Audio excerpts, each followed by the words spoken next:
Buenos días, jóvenes. Siendo las 8 de la mañana, comencemos esta clase de recuperación estamos día domingo y vamos a hacer la clase correspondiente al día jueves, y según el cronograma que la PRE ha preparado para nosotros, tenemos la semana 11. Un tema que ciertamente es conocido, el tema de la antropología filosófica. Ya saben ustedes que, como los filósofos estudian lenguas clásicas, conocen la etimología de las palabras. La palabra antropología viene del griego anthropos, que significa hombre. Entonces, la antropología filosófica es la disciplina filosófica, valga la redundancia, que reflexiona sobre los problemas relativos al hombre. Es más, recordarán ustedes, jóvenes, que... A ver, me faltó, según el protocolo, esto. Entonces les decía que existen, jóvenes, varios problemas relativos al hombre, y recordarán ustedes que existía un periodo antropológico. ¿Recuerdan ustedes quiénes eran los filósofos que estaban en el periodo antropológico de la filosofía antigua? Era un debate entre... Muy bien, Lucero. Así es. Sócrates y los sofistas. Muy bien. A ver. Ahí está lo que les he comentado. Disciplina filosófica que se encarga del estudio del ser humano, de esa naturaleza, esencia y del sentido de la vida. Recuerden que la filosofía, como vimos en la primera semana, es una disciplina problemática. Entonces, el filósofo discute problemas. ¿Cuáles son los problemas que que discute la filosofía? ¿Qué es el ser humano? ¿Qué es el ser humano? Por ejemplo, jóvenes, estás por la avenida Brasil y viene un, camión a toda velocidad. Y ves que hay un perrito y una persona que no se han percatado de, el camión que viene a toda velocidad. ¿A quién salvarías? ¿No? Tienes que elegir uno, a un perrito o a una persona. Ya, Lucero, dice el perrito. Bueno, Lucero, te comento que la mayoría ustedes son bastante sui generis, porque en este experimento que se realizó, la mayoría dice que salvaría a la persona, ¿no? Más que al animal. Entonces, la pregunta es ¿por qué? O sea, ¿por qué salvaríamos al ser humano y no al animal? Porque creemos que el ser humano tiene mayor dignidad, que su vida es más valiosa. Entonces, claro, la pregunta filosófica sería, ¿qué tiene el ser humano que no tiene un animal? ¿No? O sea, hay algo. Esa es la pregunta por la esencia, ¿no? Por la naturaleza. ¿Qué nos distingue de los animales? ¿No? ¿Qué nos distingue de los animales? Por ejemplo, jóvenes, un perrito cae del piso 10 y cae sobre un Volkswagen, sobre un carro, y no muere, pero ya se le rompieron todos los huesos. Entonces el veterinario dice, bueno, tenemos que aplicarle una inyección porque tu perrito ya no se va a recuperar, está sufriendo, ¿no? Entonces, bueno, exacto. Y nadie saca en los medios que se hizo eutanasia a un perrito, pero cuando una mujer quiere practicar la eutanasia o una persona, sí se vuelve un caso mediático, como la señora Estrada. ¿Se dan cuenta? ¿No? Incluso a veces uno, no sé, pues estás caminando por la calle y ves una cucarachita que se está arrastrando. y está sufriendo, y la pisas, ¿no? Dices, no, es que esa cucarachita está sufriendo, ¿no? Ya la pisas. Entonces, ¿no? A ver, haz eso con un ser humano, se dan cuenta. O sea, nosotros en nuestras mismas acciones, o nuestras mismas acciones, suponen que consideramos al ser humano como algo valioso. Jóvenes, como algo valioso. Entonces, claro, ¿qué es el ser humano?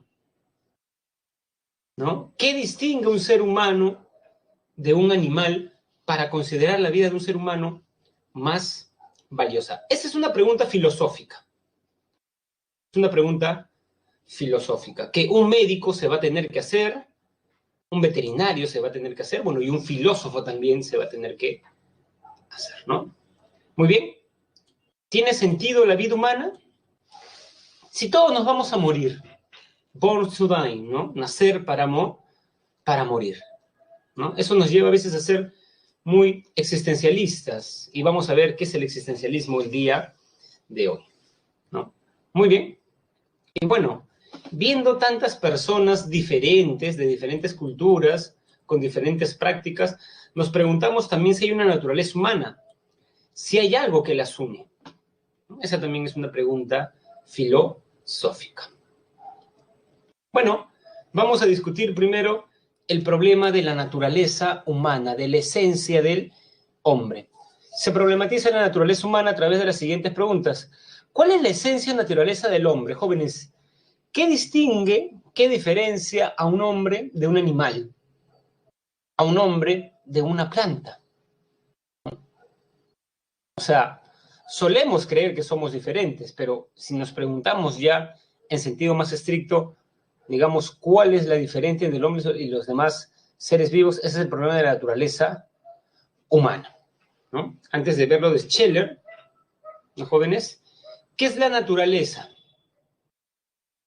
La definición es la naturaleza o esencia del hombre. Es lo propio del ser humano y que como tal lo diferencia, ¿no?, de otras especies y lo define. O sea, cuando tú encuentras la naturaleza del hombre, vas a encontrar lo que diferencia al hombre, lo que lo define y lo diferencia de otras especies. ¿Correcto?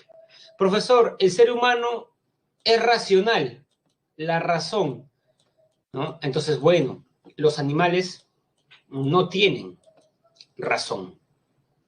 Esta pregunta, jóvenes, es importante por dos razones. La primera, por lo que dice Aristóteles. Hay una diferencia entre esencia y accidente. A ver, imagínense un pupitre. Hay cosas que tú puedes cambiar del pupitre y sigue siendo un pupitre. Es decir, si yo tengo un pupitre de color, digamos, marrón, y decido, porque voy a utilizarlos en la pre, pintarlos de color guinda, ¿sigue siendo un pupitre? O sea, lo que define un pupitre, ¿no? Esas sillas con un tablero donde los alumnos en la pre toman sus apuntes de clase. ¿Es el color del pupitre? O si tú cambias el color, sigue siendo un pupitre. A ver, ¿qué dicen los alumnos del salón 16? Sigue siendo un pupitre, el color no lo define. Si a un pupitre, en vez de tener 4 patas para reforzar, le pones 2 patas más, sigue siendo un pupitre. Sigue siendo un pupitre. Así es, ¿no, jóvenes? Pero si a un pupitre tú le quitas el tablero, ¿sigue siendo un pupitre?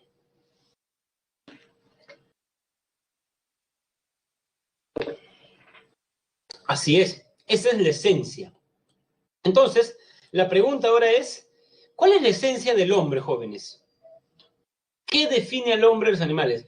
Profesor, ¿el hombre debe tener 2 ojos? No, hay personas que solo tienen un ojo y siguen siendo hombres. Claro, características definitorias, Lucero, definitorias. Porque hay cosas que tú le quitas a un hombre y sigue siendo un hombre, ¿correcto? Un hombre tiene 2 manos, el manco de Lepanto, siguió siendo un ser humano. Tiene 2 pies, una persona en una silla de ruedas que le han amputado las piernas, sigue siendo un ser humano. Entonces, ¿qué le quitas a un ser humano que esa es la esencia? ¿No? Entonces, la esencia es aquello que no puedes cambiar, que digamos, define y diferencia, ¿no? Por ejemplo, algunos están dando respuestas más científicas y su compañero Mateo una más filosófica, ¿no? Porque el lenguaje tiene que ver con el logos. Y esa es la respuesta que da Aristóteles, ¿no? Bueno, Scheller dice que hay varias, digamos, ¿no? Definiciones del hombre. Está la griega como un ser racional, está la judeocristiana como una criatura divina, está la naturalista positivista, es un homo faber, fabricante de herramientas, Engels tiene mucha importancia en esto, y espiritualista, el ser humano es una persona. Muy bien, vamos a comentar alguna de ellas. A ver, Aristóteles, jóvenes, ¿no? Digamos, define al hombre como un animal racional. Bueno, deben saber que para Aristóteles, definir algo supone enunciar su género próximo más su diferencia específica. ¿A qué género pertenece el hombre? Es un animal, ¿no? Ese es su género próximo. Muy bien, pero la pregunta sería, ¿qué diferencia el hombre de los animales? La razón. El detalle es que razón en griego es logos, y no solamente razón, digamos logos es razón, capacidad de realizar inferencias. ¿Recuerdan? Todos los hombres son mortales, Sócrates es un hombre, conclusión, Sócrates es mortal. El ser humano que puede hacer eso está ejerciendo su razón. Pero como les decía, logos también es lenguaje. ¿Ya, jóvenes? Entonces, el hombre expresa su racionalidad a través del lenguaje, cuando articula su pensamiento. Entonces, ahora les pregunto, estimados jóvenes, ¿cómo adquirimos el lenguaje? Ustedes habrán llevado esto en el curso de, digamos, lenguaje, ¿no? ¿Cómo adquirimos el lenguaje? ¿Por qué yo hablo castellano? ¿Por qué una persona que está en el mundo, digamos, anglosajón, Inglaterra, habla inglés? ¿Por qué una persona que está en Francia es francófona, habla el francés? ¿Cómo adquirimos, digamos, el idioma, para ser más precisos? Bueno, Aristóteles dice que el idioma es una práctica social. O sea, aprendemos el idioma que nuestros padres hablan. Lo que quiere decir que para hacernos racional, en el sentido de articular un lenguaje, necesitamos de la sociedad, ¿no? A ver, si tenemos un niño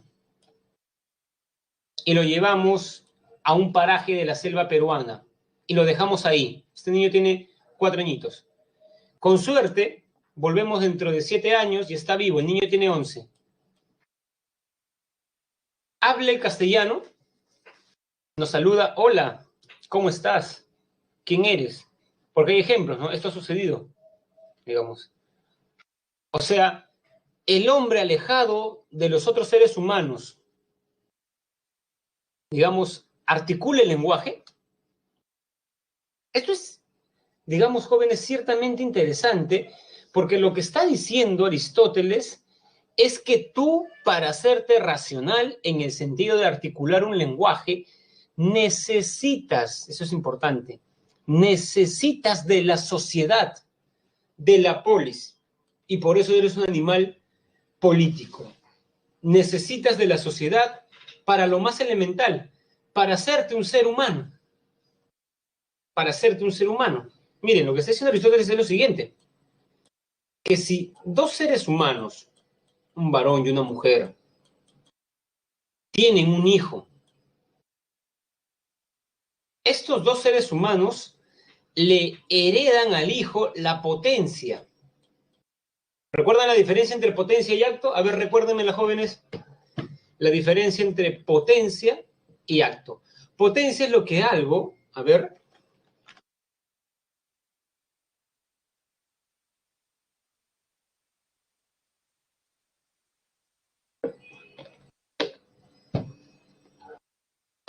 potencia lo que puede llegar a ser, acto lo que es. Entonces, un niño, hijo de 2 seres humanos, o sea, de 2 seres humanos no va a salir un cocodrilo, ¿no? Va a salir un ser humano, pero ese niño, en potencia, puede ser un ser humano, pero solo actualiza esa potencia y la realiza en una sociedad. Aristóteles la llamaba polis, por eso el hombre es un animal político, necesita de la sociedad, en un primer sentido, para hacerse un ser humano. Segundo sentido, necesita de la sociedad para poder satisfacer sus necesidades, ¿no? Profesor, hoy día tomé de desayuno pan con palta. ¿Ustedes hicieron el pan que comieron? ¿Ustedes sembraron la palta que comieron? ¿Sembraron la maca que tomaron? No, necesitan de la sociedad para satisfacer sus necesidades. ¿Correcto, jóvenes? ¿No? Entonces, y también necesitamos de la sociedad para ser feliz, dice Aristóteles. Por eso, solo un hombre o un imbécil, dice Aristóteles, puede creer que no necesita de la sociedad para, digamos, ser feliz. Necesitamos de la sociedad. Somos gregarios por naturaleza. Y la tercera definición que da Aristóteles, ¿recuerdan qué era el ilemorfismo, jóvenes? ¿Qué era el ilemorfismo en la filosofía de Aristóteles?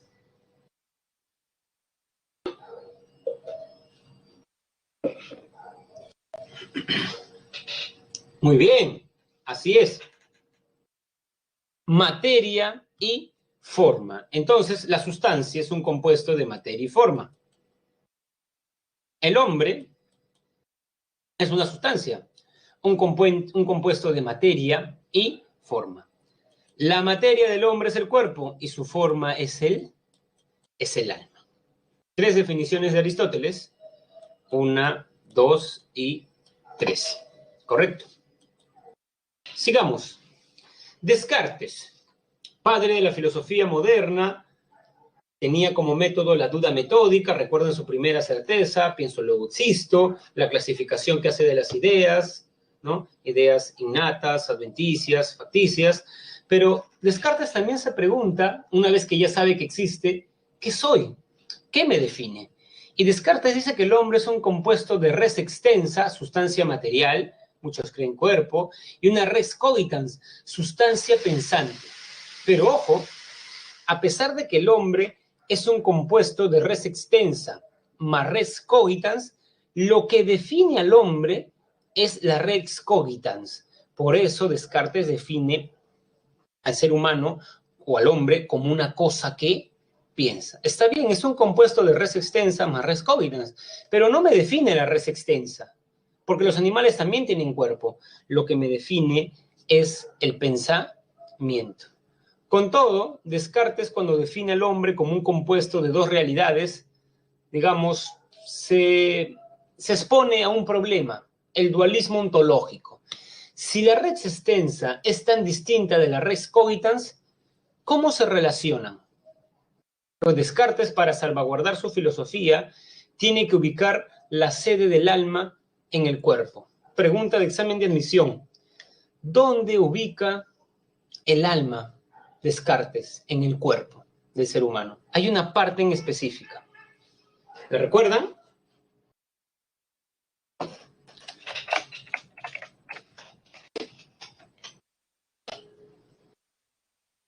En la glándula pineal, para ser más específico, estimado, ¿no? Así es, en la glándula pineal. No vayan a olvidar eso.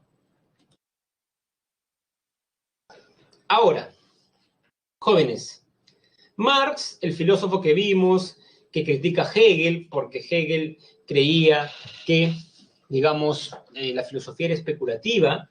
Marx creía que el filósofo debe interpretar el mundo, pero fundamentalmente para transformarlo, materialista, ¿no? Primero es la materia y luego la realidad. Y recuerden que Marx consideraba que el motor de la historia era la lucha de clases. Claro, lo que dice Marx, jóvenes, es que el trabajo es algo clave y fundamental que nos diferencia de los animales. O sea, el hombre transforma la naturaleza. Mientras los animales, por las series que hay en National Geographic, en Netflix, los animales, cierto tipo de monos, por ejemplo, van a los árboles y agarran un mango, agarran una banana, ¿no? O sea, las cosas que consumen los monos están en la naturaleza. Pero, por ejemplo, jóvenes, ¿han visto en algún árbol camisas, lentes, celulares? O sea, satisfacemos nuestra necesidad. Entonces, alguna vez un alumno me dijo, profesor, en las yunzas hay camisas. Y yo le dije, bueno, sí, es cierto, pero no es que la camisa sea un fruto de ese árbol. O sea, en esa fiesta tradicional han puesto una camisa, pues, en un árbol, ¿no? Pero no es que sea un fruto. Entonces, se dan cuenta, jóvenes, que nosotros, digamos, satisfacemos nuestras necesidades con objetos que transformamos. El yogur, por ejemplo, ¿no? Entonces, tengan en cuenta eso, ¿no, joven? Entonces, el trabajo es algo clave que nos diferencia de los animales, porque nosotros transformamos la naturaleza, ¿no? Entonces, los animales viven de lo que la naturaleza les ofrece. El hombre transforma la naturaleza. Ahora, el detalle para Marx es que el hombre es un ser social también, digamos, ¿no? O sea, está entramado en relaciones sociales de producción. Y por eso que cuando trabaja, no establece relaciones. O sea, cuando tú trabajas eres contador de una empresa, pero en esa empresa también hay ingenieros, hay técnicos, hay un gerente, hay un grupo económico que financia, digamos, la empresa. Entonces, te relacionas con otras personas. Entonces, esas relaciones sociales de producción, según Marx, van a determinar la forma de pensar. ¿Cómo se llamaba eso, jóvenes? Lo vimos, ¿no? Digamos en la semana 8. ¿Recuerdan? La estructura económica determinaba, ¿recuerdan cómo se llamaba la ideología? Superestructura.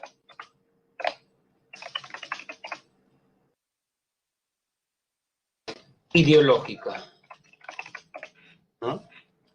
Entonces, bueno, acá está, ¿no? No es la conciencia social lo que determina, entonces, sino nuestro ser social determina la conciencia social. A ver, ¿recuerdan el ejemplo que les puse en aquella semana 4, si no me equivoco? ¿Cómo así las relaciones sociales de producción determinan las formas de pensar? Por ejemplo, jóvenes, en una empresa, la racionalidad que tiene el ser humano es costo-beneficio.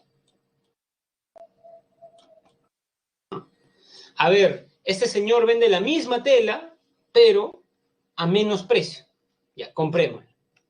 Bueno, mira, si firmamos un contrato con esta empresa de botones, digamos, tiene el monopolio en tal país, entonces podemos. Todo es así, cálculo, costo-beneficio, costo-beneficio. Entonces, ¿qué es lo que dice Marx? Que, jóvenes, cuando, digamos, uno trabaja en una empresa, luego esa racionalidad propia de la economía, costo-beneficio, les tiende a otros ámbitos de la sociedad. En ese sentido, tenemos muchas personas que para clasificar a sus amigos, clasifican cuánto dinero tiene, digamos. Se hacen mejores amigos de aquellos de los cuales van a poder, y dicen, esta persona me puede ayudar luego en el trabajo porque su padre está bien relacionado, me hago su amigo. O tiene una casa de playa en Máncora, puedo irme con él cuando termine la universidad, digamos, a veranear a Máncora. Incluso, lo sabemos, ¿no? Fue un caso hace un par de meses, ¿no? En el Perú, que hay mujeres, bueno, y también hombres, que anteponen el dinero de una persona a los sentimientos que puedan sentir por esa persona. ¿Ven? Eso es algo propio del capitalismo, que esa racionalidad costo-beneficio, incluso hasta en la carrera que uno elige, ¿no, jóvenes? ¿Cuál es el campo laboral? Ah, no, yo prefiero estudiar esta carrera porque o sea, miren, esta racionalidad costo-beneficio, dice Marx, comienza a invadir otro tipo de esferas que no son propias. Ya. Ese es un ejemplo, jóvenes, concreto, ¿no? Bueno, acá Lucero ha hecho una confesión, ¿no? Profesor, yo quería filosofía. Muy bien, pero bueno, además, cada uno sus circunstancias, ¿no? Jóvenes pondera, digamos, las cosas, pero lo que les quiero decir, estimados jóvenes, es que ese es un ejemplo de que la estructura económica determina la forma de pensar. Muy bien. Para Ernest Cassirer, el hombre es un animal simbólico. Bueno, Cassirer, jóvenes, tiene una biografía de Kant, es un kantiano. Entonces, me parece interesante comenzar por Kant. A ver, tenemos al sujeto y tenemos al mundo. Para Kant, ¿conocemos el fenómeno o el noumeno?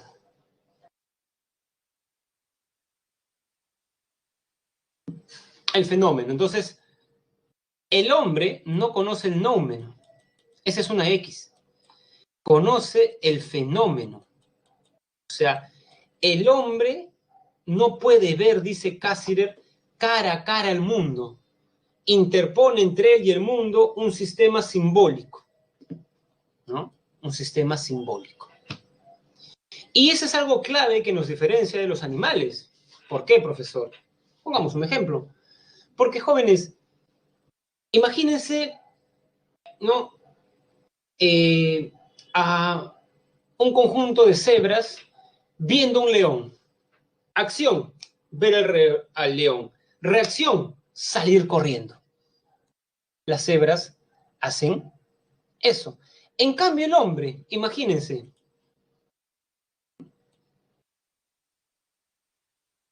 ven una cruz. ¿Todos reaccionan de la misma manera cuando ven una cruz? Claro, las personas creyentes, ¿no? Se persignan cuando pasan por una iglesia. Y el ateo, ¿no? Cuando un ateo ingresa a una iglesia, porque a veces tiene que hacerlo, por cierto, ¿no? Pasa, pero las personas en la puerta, ¿no? Digamos, se persignan. ¿Se dan cuenta? Cuando ustedes ven una hostia, ¿qué ven?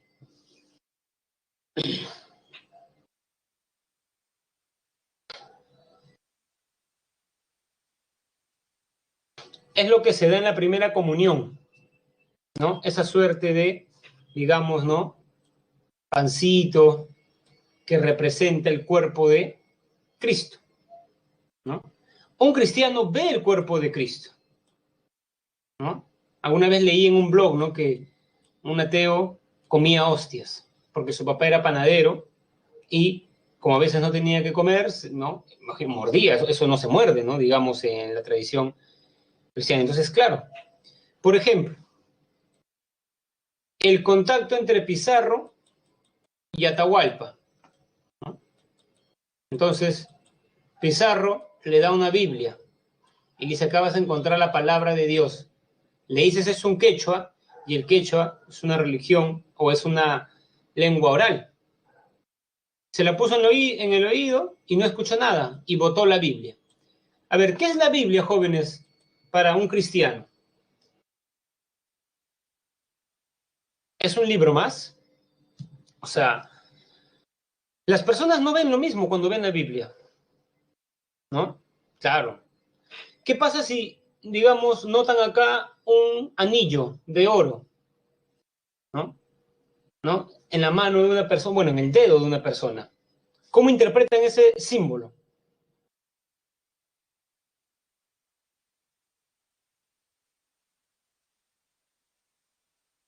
¿Cómo se interpreta, jóvenes, ese símbolo? Para que vean que son animales simbólicos, ¿no? Claro que esa persona está casada. Somos seres simbólicos. O, por ejemplo, ¿qué pasa si, ¿no? Ven que una persona tiene una esvástica nazi en el hombro, ¿no? Entonces, ¿qué interpretan, jóvenes? O sea, se dan cuenta, ¿no? A ver, un chico le regaló en el Día del Amor a una chica. Claro, como estamos en contexto de COVID, le envió a su casa, llamó a Rosatel y le envió un corazoncito rojo con una flechita. ¿Cómo interpreta esa chica ese corazoncito rojo que le llega el 14 de febrero? ¿No? Ya, que es bonito, pero ¿qué más? ¿Cómo lo interpreta? ¿En qué piensa cuando vemos un corazoncito, no? Por ejemplo, ese es un símbolo, porque sabemos que el amor está en el cerebro, ¿no? Imagínense que le regalen un cerebrito flechado. Bueno, eso no lo comparte nadie, pues, ¿no? O sea, este es el símbolo del amor. ¿Se dan cuenta? Somos animales diabólicos. Continuemos, jóvenes. El hombre es un ser espiritual. Tiene autonomía existencial o libertad, ¿no? A ver, jóvenes, acá están los seres humanos y acá están los animales. Lo que dice Scheller es que a pesar de que los dos tengan, podríamos decir, condicionamientos, ¿no? Condicionamientos podríamos llamarlos, el hombre se puede rebelar. Ejemplo, ¿no? Ambos tienen necesidad de comer. Un perrito, ¿no? Un perrito y un ser humano.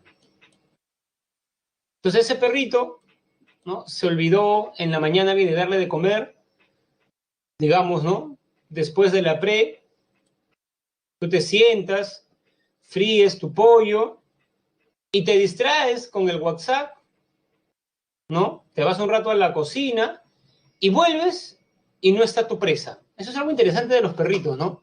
Siempre se roban la presa, ¿no? Dejan la ensalada, ¿no? El esto, y tú lo ves, ¿no? Digamos, ya, bueno, pues, ¿no? Entonces, ven, un perro quiere comer y come. Ahora, ¿qué pasa si en ese salón hay una persona que ayuna, ¿no? Ayuna, porque una persona en la iglesia está enferma y el pastor ha dicho que deben ayunar y rezar porque ese rezo vale más. ¿Esa persona cuando se despierta tiene ganas de comer? Sí, pero a diferencia de los animales, nosotros podemos, jóvenes, dominar nuestros instintos. Entonces, podemos dominar nuestros instintos, o sea, tenemos libertad.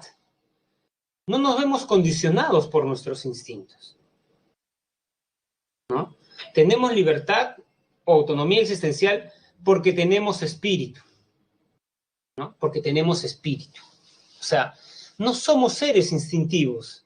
Imagínense qué haríamos si siguiéramos nuestros instintos, ¿no? Imagínate, se te hizo tarde en el mall y estás volviendo a tu casa y no sé, no sé, ves que alguien deja una hamburguesa y te la comerías. Y no, pues, no hacemos eso porque dominamos nuestros instintos. Eso porque tenemos libertad, ¿no? Y bueno, también tenemos autoconciencia. ¿Qué pasa cuando un perrito se ve en un espejo?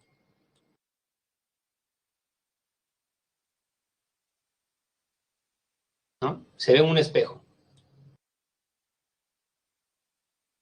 Se ataca a sí mismo. Claro, ¿no? Ladra, ¿no? Ladra, ¿no? Y está, ¿no? Ya, por ejemplo. En cambio, nosotros tenemos autoconciencia. Sabemos que somos ese reflejo, ¿no? La conciencia es conciencia de algo, decía Husserl, el maestro de Scheller. Pero también el hombre tiene conciencia de sí mismo. ¿Correcto? Entonces, miren, ¿ah? ¿Qué persona no estaría a favor de Scheller porque creía que el hombre es un animal instintivo? El hombre es un ser instintivo. Hay que dejarnos llevar por nuestros instintos. Hay una religión que nos ha enseñado a negar los instintos, pero es una religión enferma. Por eso hay que matar a su Dios. Bueno, aceptar la muerte de su Dios.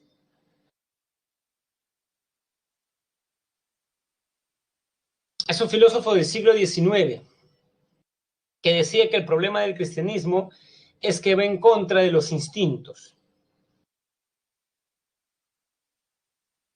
Nietzsche, así es, ¿no? O sea, para Nietzsche, jóvenes, el ser humano es natural y biológico. Posee instintos y está determinado por ellos. Por eso reniega del cristianismo, porque el cristianismo va en contra de nuestros instintos, ¿no? En cambio, Scheller cree más bien que lo que define al hombre no es tener instintos, sino poder dominarlos, ¿no? Imagínense en una guerra y encuentras un pan, ¿no? Pero estás con tu amigo y decides dividir el pan. O sea, tu lado instintivo quisiera, ¿no? Pero no, pues, ¿no? No somos solamente instintos, ¿correcto? ¿Tienen alguna pregunta, jóvenes, de los filósofos que hemos visto el problema de la esencia del hombre? Sino para pasar al siguiente problema. ¿Alguna pregunta sobre Aristóteles, Descartes, Marx, Cassirer o Scheller? Ya saben que cualquier pregunta la pueden formular, jóvenes, con total confianza, estimados alumnos del aula 16 del ciclo ordinario de la pre de San Marcos, ¿no? Muy bien, vayamos al problema del sentido de la existencia, ¿no, jóvenes? Al problema del sentido de la existencia. A ver, jóvenes, hay un profesor sanmarquino que escribió un libro que se llama Indagaciones sobre el sentido de la vida. Y ese profesor comienza, me parece, una manera muy interesante, es esta investigación, es filósofo, que en las sociedades, ¿no?, antiguas, de siglos anteriores, Dios le daba sentido a la vida. Claro, porque si yo creo en Dios, sé de dónde vengo de Él, sé qué debo hacer en este mundo, seguir sus mandamientos, y sé a dónde me voy a ir en función a cómo me comporte. Mi vida tiene sentido, ¿no? El problema es cuando viene un filósofo y nos dice que Dios ha muerto, y el ateísmo y el agnosticismo se comienza a convertir en una opción. Se estima que en la actualidad aproximadamente el 15% de la población mundial no profesa ninguna religión, o es agnóstica o atea. Entonces, claro, cuando tú asumes la muerte de Dios, te topas con algo que Nietzsche comentó.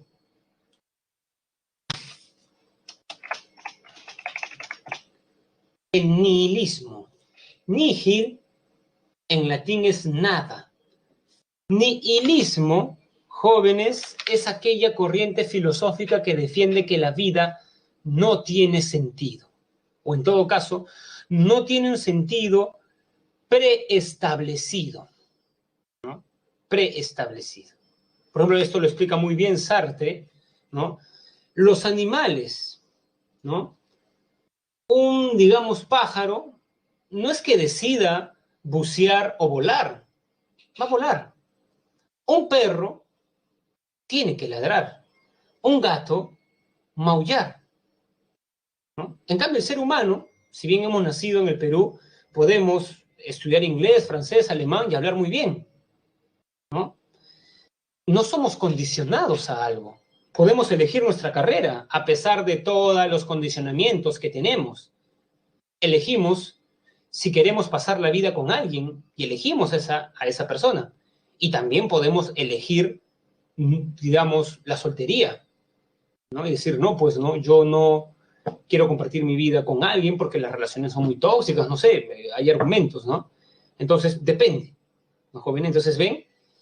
Entonces, Sartre decía también que la libertad, ¿no?, ha llevado al hombre a preguntarse si la vida tiene sentido. Y miren, jóvenes, ¿ah?, este no es un problema de poca monta, es un problema teórico. ¿Qué pasa si una persona no le encuentra sentido a su vida? ¿En qué puede devenir?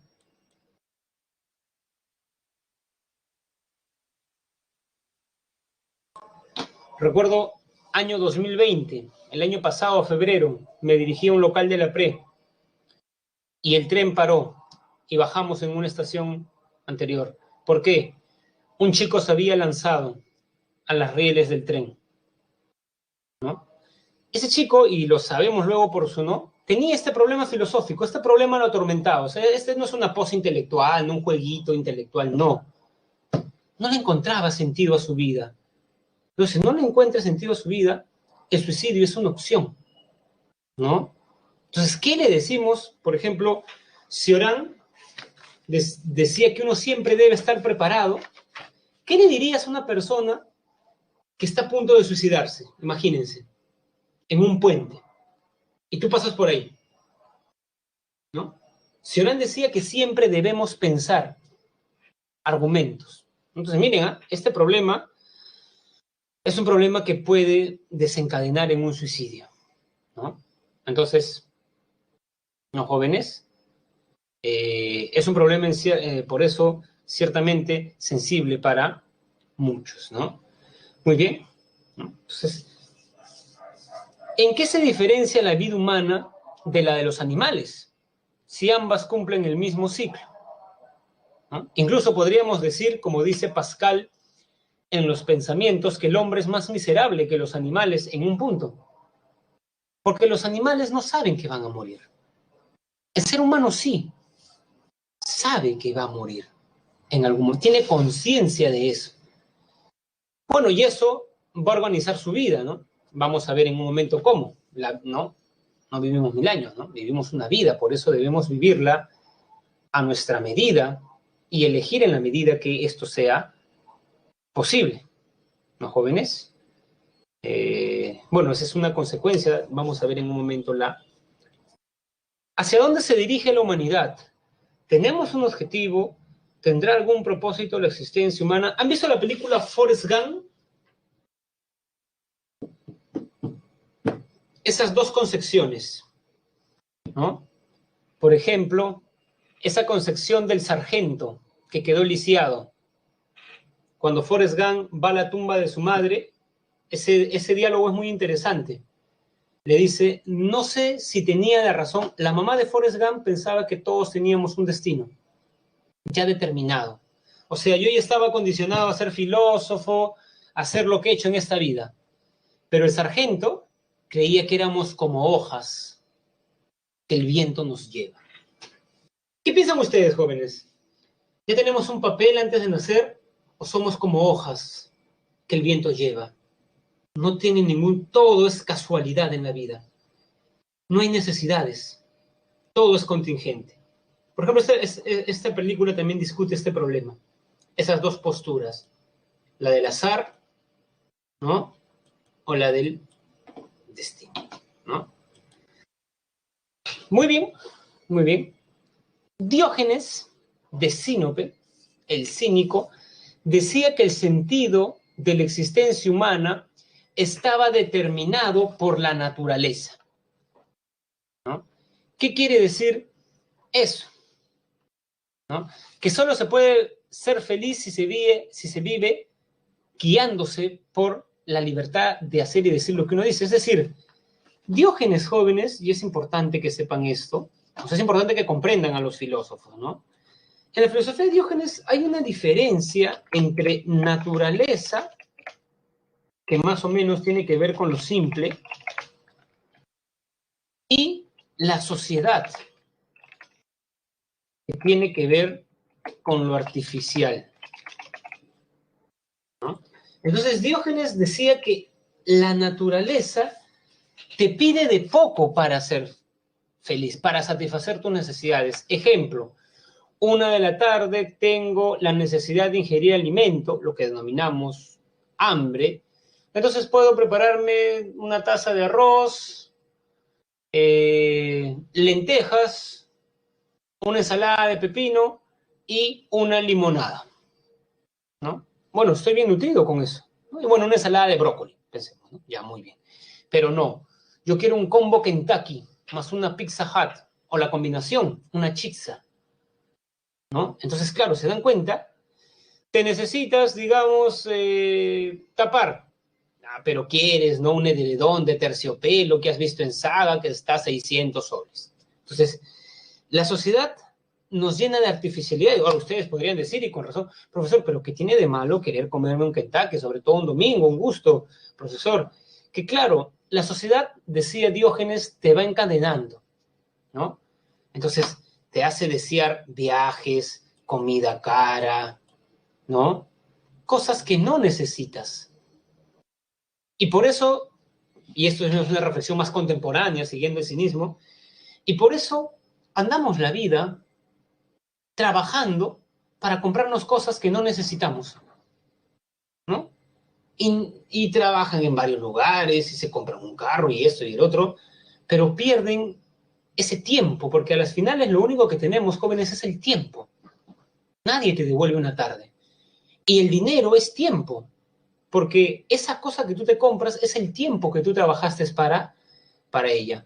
O como dice el gran Pepe Mujica, expresidente del Uruguay, nos pasamos la vida trabajando hasta que llegamos a ser unos viejos reumáticos y nos preguntamos, ¿para eso hemos andado viviendo? Es una cuestión bien radical, ¿no? Esto que está planteando Mujica y, bueno, lo que está planteando Diógenes. La última vez que fue a un mall, ¿no? Hace más de un año, me imaginé a Diógenes conmigo. Imagínense todo lo que hay en un mall, ¿no? Que la sombra, que esto. Imagínense a Diógenes en la sociedad consumista contemporánea, ¿no? O sea, entonces nos aleja, ¿no? De la autarquía, de la tranquilidad, ¿no? Porque el más libre y el más feliz no es el que más tiene, sino quien menos necesita. El que más tiene, ¿no? Tiene guardia en la puerta de su casa, ¿no? Cómo van los negocios, o sea, el dinero causa un estrés. Eso también está muy estudiado en el mundo antiguo, lo que llamaban la pleonexia. La pleonexia era un vicio en la antigüedad, era el de tener más dinero. Es interesante porque en el mundo contemporáneo, más bien, eso es algo positivo, ¿no? Es ambicioso, decimos, ¿no? Bueno, Diógenes piensa de otra manera, ¿no? Cuentan que Alejandro Magno, miren quién, ¿no? Se le acercó una vez a Diógenes y le preguntó, Diógenes, te admiro mucho, pídeme lo que quieras, yo te lo voy a conceder. Y Diógenes le dijo, no me quites el sol. ¿no? O sea, yo creo que esa respuesta, primero que demuestra que Diógenes había llegado a la conclusión de que hay bienes externos materiales y bienes internos espirituales. Y que estos te producen la felicidad, no estos. Y Alejandro Magno, ¿qué tipo de bienes le podía dar? ¿Los primeros o los segundos? Los primeros. Por eso le dice, no quiero nada. ¿No? Con eso, Diógenes prueba que vivía lo que decía. No era un fanfarrón, ¿no? Vivía lo que decía. ¿no? Entonces, no, claro, no, digamos, no es un profesor que hace una tesis sobre Diógenes y viene en su 4x4. Como que no sería muy coherente que, digamos, ¿no? Muy bien. Dice que alguna vez Diógenes le dijo, ¿no? Busco al hombre con una lámpara. Y se acercaron varios. Acá hay uno. Y Diógenes los miró y le dijo, he dicho hombre, no heces. Buscaba al hombre que vaya más allá de las convenciones humanas. Muy bien. Ahora, jóvenes, vemos a Martin Heidegger. Para Heidegger, la pregunta fundamental de la filosofía es la pregunta por el ser. Vamos a poner acá. La pregunta fundamental de la filosofía es, ¿no? ¿Qué es el ser? ¿No? ¿Qué es el ser? ¿No? A ver, jóvenes.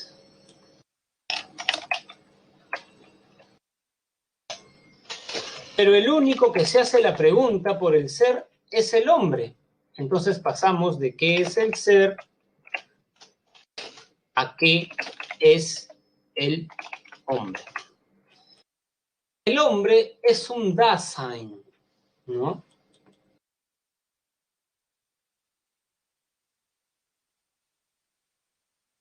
Ser ahí. ¿Cuál es el ahí del hombre? El mundo. Pero pregunta, ¿nosotros hemos decidido existir? No. ¿Quiénes decidieron por nosotros? Nuestros padres. Entonces, nos arrojaron al mundo. Heidegger, bueno, en realidad esto lo dice Schopenhauer. Schopenhauer dice que los padres aman de manera incondicional a los hijos porque los padres saben en el fondo que los hijos no les pidieron estar en este mundo. Ellos los arrojaron. Es decir, por momentos de placer que tuvieron los padres, arrojan al hijo un mundo de dolor. Y ese cargo de conciencia siempre los lleve a estar detrás de los hijos. No importa que el hijo sea un delincuente y vaya a la cárcel, el padre no se desentiende. Va a verlo porque sabe que en el fondo es su culpa, porque lo arrojó al mundo. El hijo no le pidió eso, ¿no? Dasein es ser ahí. ¿Cuál es el ahí del hombre? El mundo. Pero el hombre ha sido arrojado al mundo. ¿Correcto? ¿No? Entonces, incluso hay un joven de la India, estimados alumnos, que hace un par de años denunció a sus padres. ¿De qué? De haberlo traído al mundo sin su consentimiento. Imagínense ese cargo, ¿no? No me preguntaron, algo así. Supongo que ese joven habrá leído Heidegger, ¿no? Estaba reclamando que lo hayan arrojado al mundo. Pero claro, el hombre, Dasein, acá está, ¿no? Es libre, es un proyecto, es un conjunto de posibilidades, ¿no? Profesor, no sabía si estudiar en la Uni o en San Marcos. Una vez que decidí San Marcos, no sabía si prepararme en A, B, C, D. Elegí la pre. Luego no sabía elegir el turno, el ciclo especial. Toda nuestra vida son decisiones. Somos posibilidades. Ustedes son la posibilidad de un gran médico, de un, digamos, un gran economista, un gran psicólogo. Somos proyectos, un gran escritor. Pero hay algo que está al fin de todos esos proyectos. Hay algo que el hombre no puede elegir. Puedes elegir muchas cosas, pero hay algo que el hombre no puede elegir. ¿Qué no puede elegir el hombre? La muerte. La muerte, ¿no? La muerte. Hay un poeta peruano, Huidobro, que tiene un libro que se llama La canción para Artidoro, ¿no? Sí. Y en este libro, él me parece que tiene una imagen muy potente. Es un poemario. Él habla de los paracaidistas. Nos empujan y todos estamos con paracaídas cayendo. Esa es una buena metáfora, ¿no? El poner los pies en el suelo, ¿qué es? La muerte. Lucero, Mateo, Pamela, ¿no? Digamos, el tutor, Marcos, Alexandra, todos son paracaidistas. Y hagamos lo que hagamos, jóvenes, nos va a unir la muerte. Profesor, ¿qué tiene? ¿Por qué me dice eso? Porque es la verdad. Porque es la verdad, jóvenes. Porque es la verdad, ¿no? Y en ese poemario también hay un verso, ¿no? Que alguien le dice, poeta, dime una verdad. Y él escribe, todos nos estamos muriendo. Profesor, ¿ya terminó la clase? Sí, tiene razón, jóvenes, ya no voy a hablar sobre la muerte. Imagínense hablar sobre la muerte en el contexto de pandemia, además, ¿no? O sea, estamos en una pandemia, jóvenes, ¿no? Ahora, claro, estimado Ryder, esa es la crítica que hace Camus. Camus dice que el hombre puede elegir morir y el suicidio. Claro, el suicidio es un acto de libertad. Por eso ¿no? Muy bien, ahora, a pesar de que la muerte está ahí, todos nos queremos correr de la muerte. Pero el hombre que acepta su muerte y dice, yo me voy a morir, por eso voy a elegir qué carrera quiero estudiar, por eso voy a elegir luchar por esta persona, por eso voy a elegir y voy a cumplir mis sueños, ¿no? Porque algún día no voy a estar acá, ¿no? Entonces, quisiera vivir mi vida ya. Esa es una existencia auténtica. Quien sabe que va a morir y por eso vive intensamente. Es como que le dijeran, jóvenes, el día de hoy es su último día. ¿Qué harían? Lo que realmente quieren. Una pregunta, ¿estarían en este salón de clase? Si hoy fuera su último día. Ah, bueno, hay una filósofa, Lucero dice, sí, profesor. Allá. Muy bien, jóvenes. Seres para la muerte. Hojas que el viento lleva. No sabemos a dónde. Lo único que sabemos es que vamos a caer al pavimento. Ya, profesor, ya terminó la clase. Tienen razón, ya terminó la clase, jóvenes, así que ya no hablemos de la muerte según Heidegger. Muy bien, jóvenes. Sí, ya me voy, jóvenes, ya me voy. Espero no haberlos ha hecho comenzar mal las clases. Muy bien, jóvenes. Nos vemos la siguiente semana. Cuídense y repasen, por favor.